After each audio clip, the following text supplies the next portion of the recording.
Hola a todos, bienvenidos a un nuevo video del canal Resolviendo Matemáticas. En el video de hoy vamos a obtener, a partir del círculo unitario, las funciones seno, coseno y tangente de cualquier ángulo.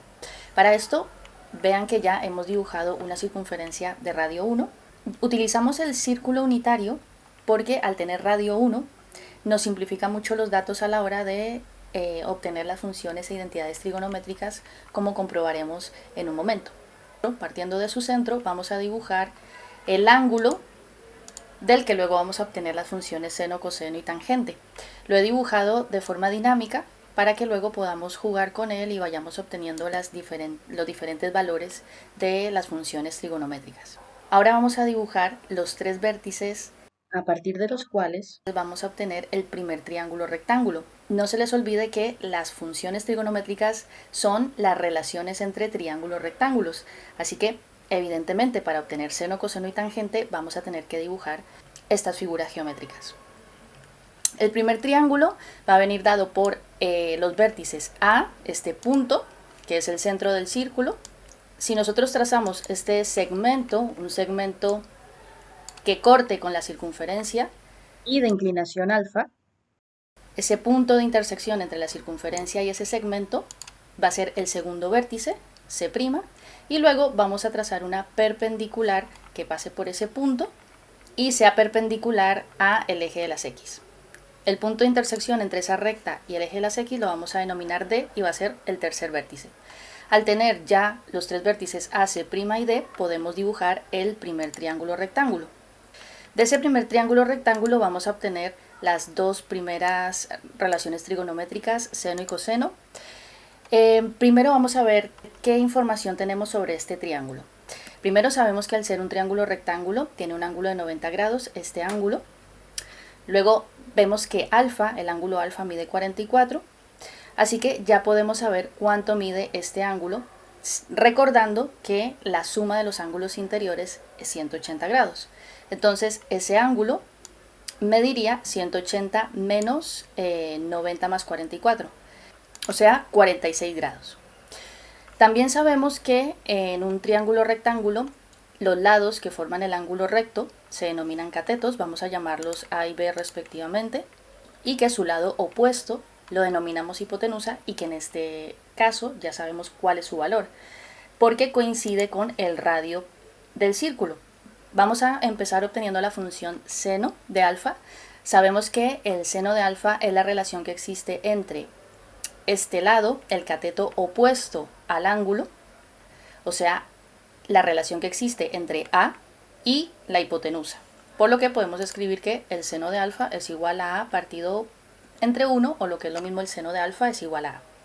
Y podemos decir lo mismo para el coseno.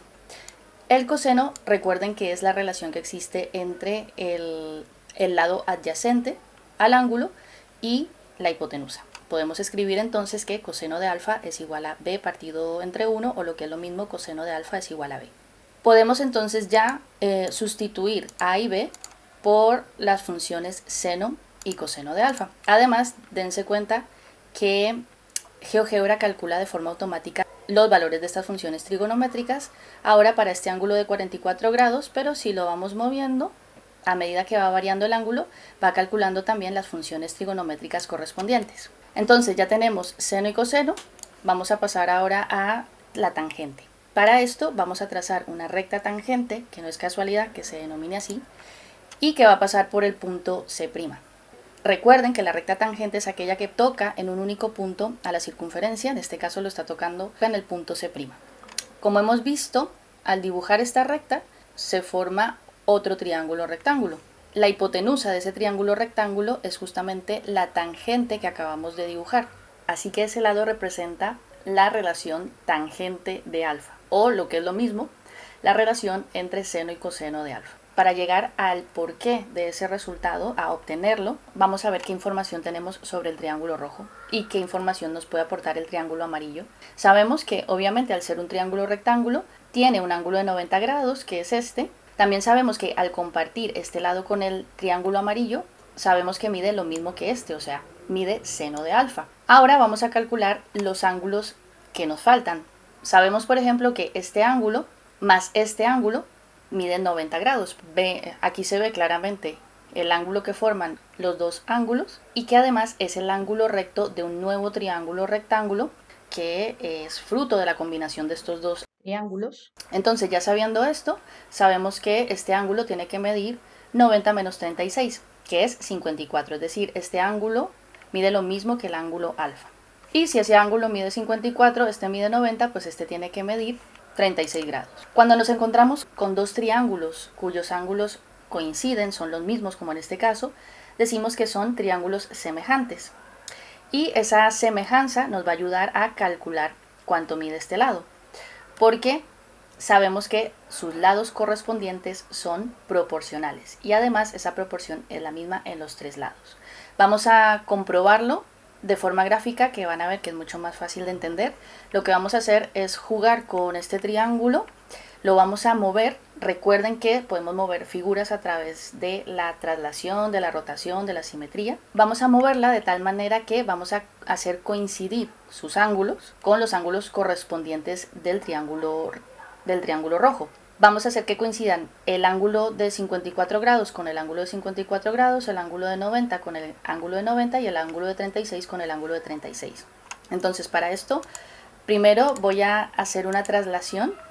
Voy a mover el triángulo para ponerlo encima del triángulo rojo y luego voy a hacer una rotación de 90 grados en sentido horario, tomando como eje de rotación el punto D, por lo que nos quedaría de esta manera. Lo superponemos y vemos que coinciden los ángulos 54, 36 y el de 90 grados con el de 90 grados.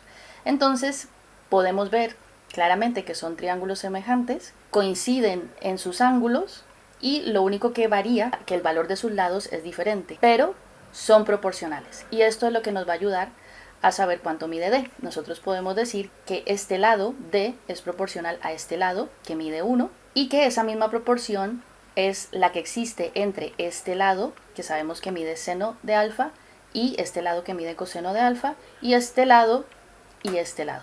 Podemos escribir entonces que D es a 1, la proporción la escribimos de esa manera, como seno de alfa es a coseno de alfa, y aquí en este caso nosotros también podríamos decir como este lado es a este lado, pero todavía desconocemos cuánto mide el lado del triángulo rojo, así que no lo vamos a escribir. Pero con esto es suficiente para entender que despejando D sabemos que es igual a seno de alfa partido coseno de alfa, o lo que es lo mismo, la tangente de alfa.